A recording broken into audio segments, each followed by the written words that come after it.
Clay দিয়ে কিছু জিনিস তো আজকে সেটাই তোমাদেরকে দেখাবো। চলো ফার্স্ট আমি এটা আগে খুলে নিই। চলো গাইস, এটা খুলে নিয়েছি। আর এই দেখো ফার্স্টে একটা মিনি কি বলে রেইনবো।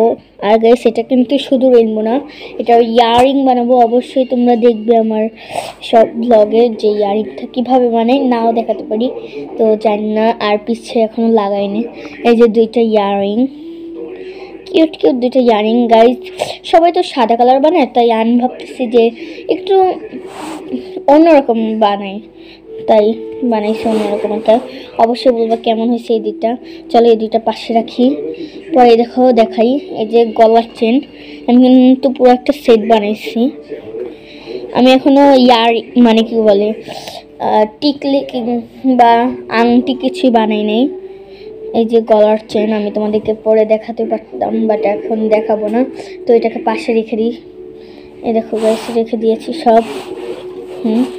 আর গাইস এই যে দেখো, আর এই যে একটা hello Kitty cute hi guys. এই দিক দিয়ে একটু ভেঙে গেছে, নো প্রবলেম। তো তোমরা বানাতে চাইলে অবশ্যই কমেন্ট করবে, আমি তোমাদেরকে বানিয়ে দেখাবো নতুন একটি। এটাকে পাশে ধুয়ে দিই। এবার দেখাই, এগুলো সবই মিনি মিনি জিনিস।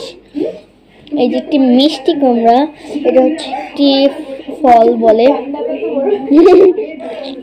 হাই গাইস, দেখেছে মিষ্টি কুমড়া, রেখে দিই এই পাশে। এরকম গাজর আমার ফেভারিট, রাবার হয়ে গেছে পুরো। আর এই যে একটি লাস্ট একটা টমেটো, এই টমেটো আমি একটু পছন্দ না খেতে, আর কিছুই নেই। চলো গাইস দেখাই তোমাদেরকে একটা জিনিস সাজিয়ে। তো দেখো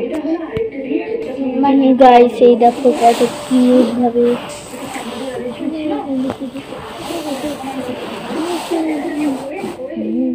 আর গাইস এই দেখো হ্যালো কিটিটা রেখে দিই, আমি সব সাজিয়ে আসছি গাইস। এই দেখো সব মিলায় কত সুন্দর একটা কিউট একটা হয়েছে, বিশেষ করে এটা। তো চলো আমি তোমাদেরকে দেখাই। এটা তোমরা চাইলে যে কোনো ফিতা দিয়ে করতে পারো, আমি সুতা দিয়ে করেছি। তো আজকের মতো এইটুকু ছিল। তো গাইস আজকের মতো বাই বাই।